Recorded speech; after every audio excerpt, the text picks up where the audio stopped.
বন্ধুরা, তোমাদের সাথে একদম সারাদিন সামনে আসতে পারিনি। আমার এত শরীর খারাপ না, খুব শরীর খারাপ। তার মধ্যে মাম্মুটারও পড়ে গেছে, পড়ে গিয়ে ঠোঁট কেটে গেছে। তারপরে ও পটি হচ্ছে, খুবই শরীর খারাপ। সামনে একদমই আসতে পারিনি। সামনে তো ভিডিও সামনে খুব কমই আসে। আর এই সন্ধ্যেবেলা থেকে আমার ভিডিওটা স্টার্ট করেছি। তো দুপুরবেলা ওই পটলের দোরমা করেছিলাম, অনেকটাই করেছিলাম। ওদেরকে হাতে হাতে করে দিতে একটু করে দিয়েছিলাম, আর ভাত করেছিলাম, আর কিচ্ছু করিনি।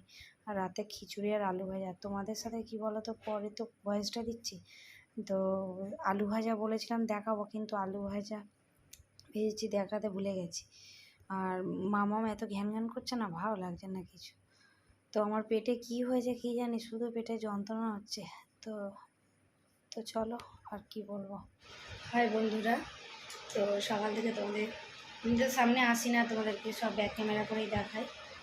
আর শরীরটা সকাল থেকে একদমই ভালো না। আমি তো এমনি সকাল সকালে উঠে রান্না টান্না করে নিই। তো আজকে আমি একদমই উঠতে পারিনি, বেলা করেই উঠেছি।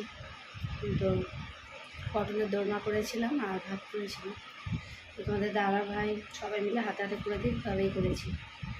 আজকে যেহেতু বৃহস্পতিবার, খুবই শরীর খারাপ, প্রচণ্ড পেটে যন্ত্রণা হচ্ছে। কতিলাপি যেন খেলাম, তারপরে মৌরি মেথির জল খেলাম, খেতে একটু শরীরটা ঠিক হয়েছে। তারপরে ওষুধ খেলাম, খেতে একটু শরীরটা ঠিক হয়েছে। তার মধ্যে আবার আমার মামামের কী হয়েছে, পড়ে গেছে। এমনি তো পটি হচ্ছে কালকে থেকে, 2-3 বার করে পটি করছে। তো কেউ টানাটুনি খাইয়েছি, যেহেতু একটু হলেও আমার দুধ খায় না, ওই জন্য। তারপরে ওকে বসিয়ে রেখে ওর বাবার কাছেই ছিল, আমি বাথরুমে গিয়েছিলাম। এবার পড়ে গেছে, পড়ে গিয়ে ঠোঁটে না মাড়ি থেকে রক্ত আসছে। ওর বাবা তো চিৎকার করছে রক্ত দেখে, আমিও কেঁদে ফেলেছি এসে। তো তাড়াতাড়ি করে আবার কী করলাম, মুখটা ধুয়ে দিলাম। আর ও তো বাচ্চা মানুষ, চিনি ফিনি দেবো ওনা দিইনি, মুখটা ধুয়ে দিয়েছি হালকা কাপড় দিয়ে, জল দিয়ে। আর ব্যথা করছে, মানে ঘ্যান করছে সারাটা দিন, বিরক্ত করে মারছে, ভালো লাগছে না। আর এই কোলে করে নিয়ে বসে আছে,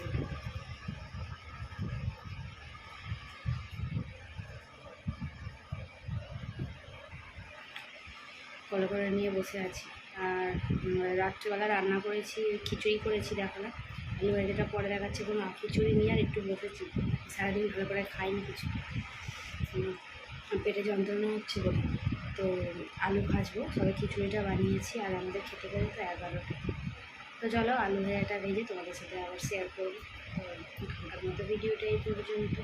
আর আলু ভাজি আবার তোমাদের সাথে সেটুকুনিও শেয়ার করবো। এবার যা যা করবো 11টা করবো, সেটাও তোমাদের সাথে শেয়ার করবো। তো শরীরটা না একদম ভালো লাগছে না, একদম ভালো না, পেটে যন্ত্রণা হচ্ছে না, বিরক্ত লাগছে। তো চলো।